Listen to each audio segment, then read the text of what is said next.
Welcome to another edition of the Weekly Digest, a government information agency program that keeps you informed on what the administration has been doing that will create a better environment for citizens. I'm your host, Ursula Ramdale. Thanks for joining us. In this week's presentation for the period January 18 to 24, 2014, Guyana to lead Latin America and Caribbean's economic growth in 2014. Aircraft safety is being addressed and obsolete firearms to be destroyed. All efforts are being made towards ensuring safety in aircraft operations in light of recent incidents, one of which resulted in the loss of lives. Concerns were made over several aircraft accidents that have occurred in the recent past.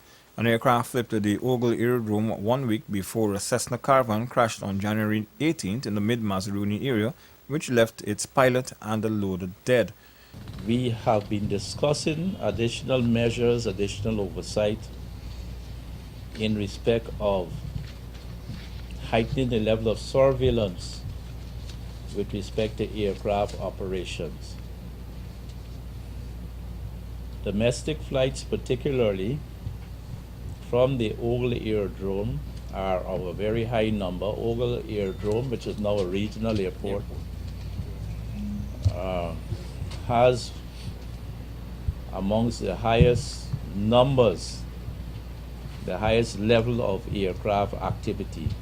The entire system has been responding to increased levels of activities, and there are some things that the ministry needs to look into, arising from investigations of both aircraft. Overall, for the entire system, we are doing reassessments, we will do reviews, of course, as one of the mechanisms of the investigation to improve the activity we do in this area for the ministry. The Cessna Caravan, registration number 8RGHS, crashed just after takeoff from Olive Creek in the Mazaruni area. At the time, Captain Blake Slater and the loader Dwayne Jacobs were on board. Ghana's Civil Aviation Authority investigators are continuing to process the evidence at the site and will be removing the necessary components of the aircraft for further analysis. The Ministry of Local Government and Regional Development will be focusing on several initial areas during 2014 in order to improve the services of the 6 municipalities. In 2013, it was observed that some of the municipalities were utilizing a large chunk of their revenues to meet employment costs rather than to provide services. During 2014, our ministry will be focusing on a number of areas, critical areas, but not limited to those areas. This will be our focus. It has to be on revenue garnering. But in order to get that additional revenue, there's some work to be done. The Local Government Ministry will be seeking to have more dialogue and consultations with the people who are the beneficiaries of the services that are provided by the Georgetown, Corriverton, Rosehall, New Amsterdam, Linden and Anna Regina municipalities, so the people will have an input in terms of what and where those services are provided. Once this plan is put into place, the people will be more involved in terms of the plans of the municipalities, which would eventually result in more persons paying their rates and taxes. The ministry will also continue to downsize, relocate and merge in order to reduce the amount of revenue used to meet employment costs. The municipalities seem unable so far to expend significant sums in delivering services using the rates and taxes that they collect. Briefly, I referred, for example, to the Georgetown City Council. This council received a total of $1.46 billion last year. This is in terms of revenue from various sources, primarily rates and taxes and markets. And $980 million, in fact, $981 million of this amount was used to meet employment costs, employment overheads. In other words, as much as 65% of the rates and taxes that people paid were used to meet employment costs. The ministry will be working extensively on improving the drainage system in the municipalities, ensuring that drains are clean and that pumps, sluices and cokers are properly maintained. Vending on the reserves will also be addressed. Continuous growth that Guyana has been experiencing is not going unnoticed. Recently, the United Nations Annual World Economic Situation and Prospects 2014 report projected that Guyana and Haiti will take the lead in economic growth for Latin America and the Caribbean. Both countries are projected to grow by 4.5% this year. The report said that Guyana grew by 4.6% in 2013, while Haiti's was expected at 3.5%. Guyana has experienced 7 years of consecutive economic growth. The report attributes the positive growth in 2014 to 2015 to sound macroeconomic policies, resilient domestic demand, and the gradual recovery in developed economies. Latin America and the Caribbean are expected to hasten their growth to 3.6% and 4.1% in the next couple of years, from up to 2.6% in 2013. The achievement of real growth in gross domestic product, expansion of private sector credit, containment of inflation and of fiscal deficit, reduction of public sector debt are all noteworthy manifestations of the result of sound economic policies implemented by the government over a sustained number of years. Government is building capacity in the use of a new technology to boost the local livestock industry. The Ministry of Agriculture, through the Guyana Livestock Development Authority, introduced in 2012 embryo transfer as a method to improve the quality of breeds in Guyana's livestock industry. In 2013, the authority's staff achieved approximately 61 such transfers, and 6 calves were born using this technology. This is a success rate of 63% compared with an average of 45% in other programs around the world. I'm representing one of our main pillars in improving the breed of livestock in Guyana is the calf which you see just in the pen behind us here. This is a Simmental calf, a purebred Simmental animal, and this one is a dual purpose animal. It's saying hello to. It's saying hello too. It was frolicking about just now, jumping up. And here is its surrogate mother, something which you only tend to associate with human beings. This surrogate cow, so to speak, is neither the mother nor the father of this calf, because this embryo was implanted in this animal, and it has a mother and a father that lives overseas, and that has come from what is called a long line of animals which satisfy what is called the breed characteristics for this animal. This is a new technology where the embryo from a purebred animal is extracted and inserted into a surrogate mother, which will carry it until it is born. The embryo transfer program is one of 3 strategic lines of action the Ministry of Agriculture is pursuing in improving the breeds of livestock in Guyana.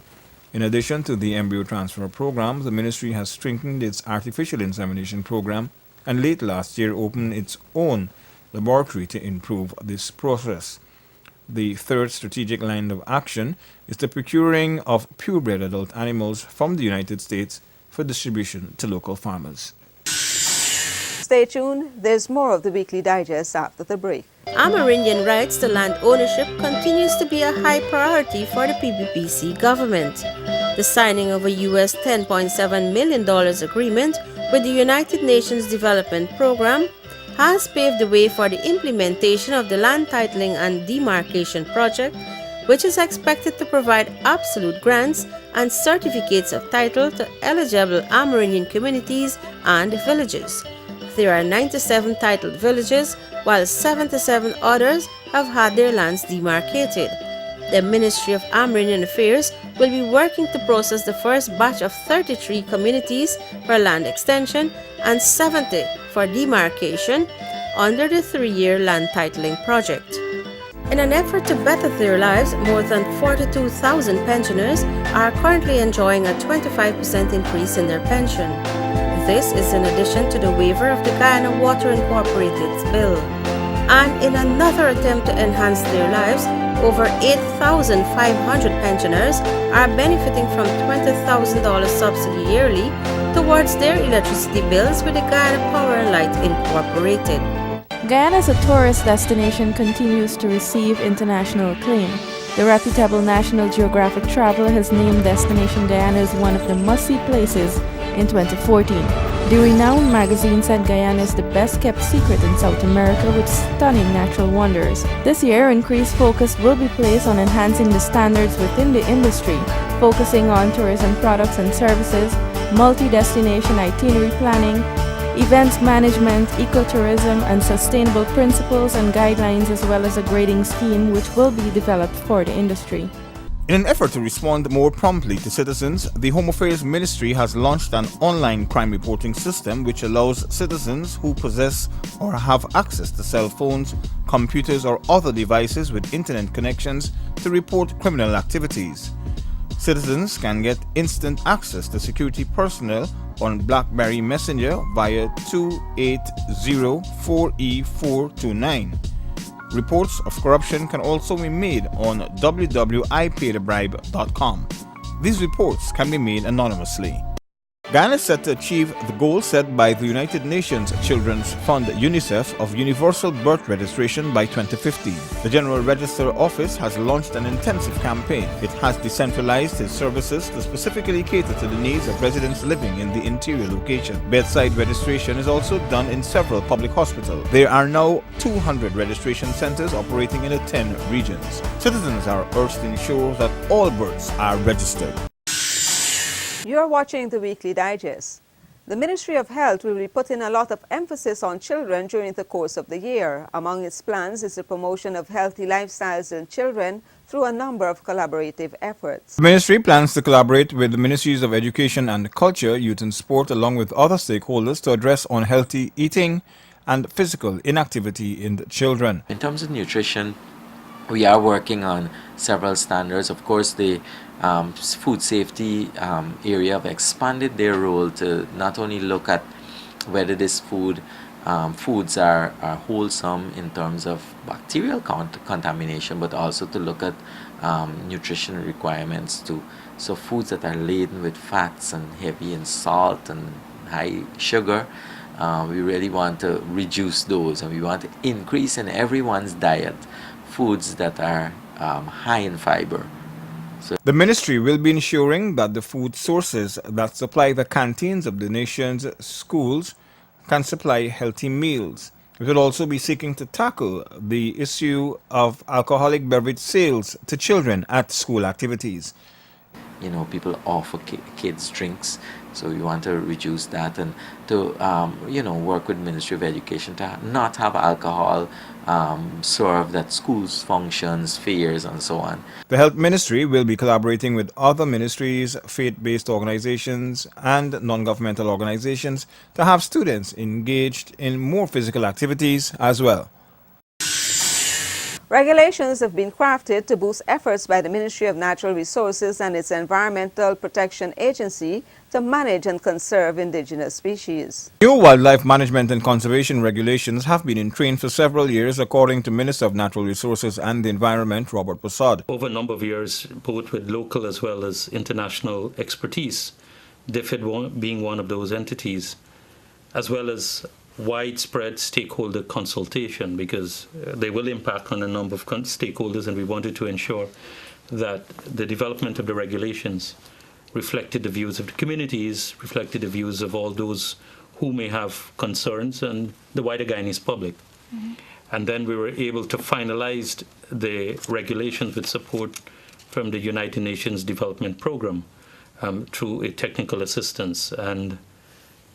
And then we've gone through the parliamentary stages in that, because it's the regulations, we needed it to be gazetted as well as tabled in the National Assembly. The new measures will assist in the development of systems to curb many of the destructive practices within the sector. It has alarmed communities that depend on these resources for their food, particularly Amerindian communities, but also the wider Guyanese public, because we boast of a country having rich biodiversity. We boast as a country where we're proud of our environmental management and stewardship. And yes, on the wildlife side, we see that we have this type of unchecked, and the necessary regulations have not been in place to deal with this matter. A wildlife import and export bill is being considered to complement the wildlife management and conservation regulations.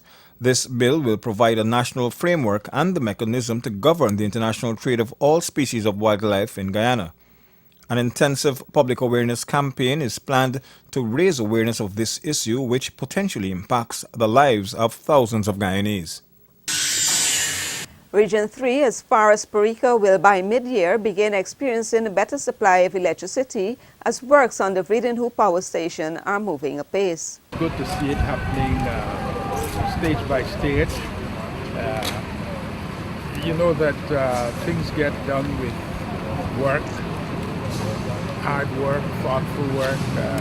We see the work being done here, but I'm sure there's lots of work, lots of hours behind in making all the arrangements so that the pieces come together. And also in what is being done here is the history of similar plants in the past being done. As CEO has been saying to me just now, in this design, they have separated the control anode station from the building itself. I guess that may give some issues of security, maybe personal and equipment-wise. From one installation to another, things are generally improving. People are learning by experience, and I hope that we in Guyana would also think in that direction. Once completed, this $30 million U.S. plant located at Vredenhoek, West Coast Demerara, will boost the capacity from a current 87 megawatts to 106 megawatts in Demerara. 20% of the plant was completed by the second week in January, including the construction of the operations building and the laying of the 5-component Wärtsilä generator set. Other works to be completed include the foundation on the western side of the plant for the installation of 2 large bulk storage tanks. So right now they're doing the assembly. If you notice, they're actually dropping large components. Behind us, these are the heat recovery boilers, 2 heat recovery boilers. And these heat recovery boilers, the waste heat from these engines will not be wasted. It's actually going to be used there to generate steam. And the steam is going to be used to heat fuel, process fuel. This power station is part of a $40 million US project which has been embarked on by GPL to upgrade its distribution system. The project includes the construction of 7 new substations, the expansion and upgrade of 3 existing substations, construction of approximately 96 kilometers of transmission lines, including a link between the Demerara and Berbice interconnected systems, 2.1 kilometers of submarine cable, the construction of a new central control center with SCADA capabilities, and installation of 251 kilometers fiber optic cable along the transmission line. Stay tuned. There's more of the Weekly Digest after the break. Guyana is set to achieve the goal set by the United Nations Children's Fund UNICEF of universal birth registration by 2015. The General Register Office has launched an intensive campaign. It has decentralized its services to specifically cater to the needs of residents living in the interior location. Bedside registration is also done in several public hospitals. There are now 200 registration centers operating in 10 regions. Citizens are urged to ensure that all births are registered. In an effort to better their lives, more than 42,000 pensioners are currently enjoying a 25% increase in their pension. This is in addition to the waiver of the Guyana Water Incorporated's bill. And in another attempt to enhance their lives, over 8,500 pensioners are benefiting from $20,000 subsidy yearly towards their electricity bills with the Guyana Power and Light Incorporated. In an effort to respond more promptly to citizens, the Home Affairs Ministry has launched an online crime reporting system which allows citizens who possess or have access to cell phones, computers, or other devices with internet connections to report criminal activities. Citizens can get instant access to security personnel on BlackBerry Messenger via 280-4E429. Reports of corruption can also be made on www.ipaidthebribe.com. These reports can be made anonymously. Amerindian rights to land ownership continues to be a high priority for the PBPC government. The signing of a US $10.7 million agreement with the United Nations Development Program has paved the way for the implementation of the Land Titling and Demarcation Project, which is expected to provide absolute grants and certificates of title to eligible Amerindian communities and villages. There are 97 titled villages, while 77 others have had their lands demarcated. The Ministry of Amerindian Affairs will be working to process the first batch of 33 communities for land extension and 70 for demarcation under the 3-year land titling project. Guyana as a tourist destination continues to receive international acclaim. The reputable National Geographic Traveler has named Destination Guyana as one of the must-see places in 2014. The renowned magazine said Guyana is the best-kept secret in South America with stunning natural wonders. This year, increased focus will be placed on enhancing the standards within the industry, focusing on tourism products and services, multi-destination itinerary planning, events management, ecotourism, and sustainable principles and guidelines, as well as a grading scheme which will be developed for the industry. Through the donation of the necessary equipment, Guyana will soon begin to move towards the destruction of obsolete firearms which are stockpiled by the military. Guyana's ability to remove obsolete ammunition has been boosted with the receipt of hydraulic shears and a small arms ammunition burning tank, which will be used for the destruction of surplus weapons, ammunition, and explosives. The equipment was presented by the United Nations Regional Center for Peace, Disarmament, and Development in Latin America and the Caribbean. Effective stockpile management practices and periodic destructions are key elements of a small arms control and armed violence reduction policy. The periodic destruction of surplus, confiscated, and obsolete weapons and ammunition is the most effective means of ensuring that they do not make their way back onto the streets and be diverted to criminal networks. Officers of the Guyana Defense Force and the Guyana Police Force are currently undergoing training in the use and maintenance of the equipment. The ranks who will be trained to utilize this equipment, that they do so keeping the best interests of the people of Guyana and the force in mind, and that they engage in what is called preventative maintenance in order to ensure that the equipment is always serviceable, ready to be used, and never falters when it is to be used to destroy firearms whose time has come to be removed from planet Earth. The equipment was donated under part of a grant agreement of $1.7 million to facilitate technical assistance and equipment to Guyana, Suriname, Dominica, St. Kitts, and Barbados. It is also part of a broader agenda with the Caribbean region through the Caribbean Basin Security Initiative, the CBSI, which assists countries to improve security. Government continues to respond to the needs of indigenous people by boosting transportation in their villages. Fairview in Region 9 benefited from a truck that was handed over to Tushau Albertine Peters by Amerindian Affairs Minister Pauline Sukai. The community has accumulated $4 million, which came from their presidential grant. So it's 4 years of presidential grant. They've been saving quite a long time for this. And they have requested of the Ministry of Amerindian Affairs to further support their wish. The $6.5 million truck will support the transportation needs of people in the community, in addition to transporting lumber, agricultural produce, and other goods and services from Lethem to Georgetown. We have supported from the government end $2 million, and the Village Council provided an additional $500 million. So in partnership today, it is very important to note that Fairview sits between the gateway from Georgetown to the interior and from Lethem, the gateway to the city. Iwokrama has already indicated that they are interested in the rental of the new motor vehicle. In 2013, the ministry handed over an ATV to the same community.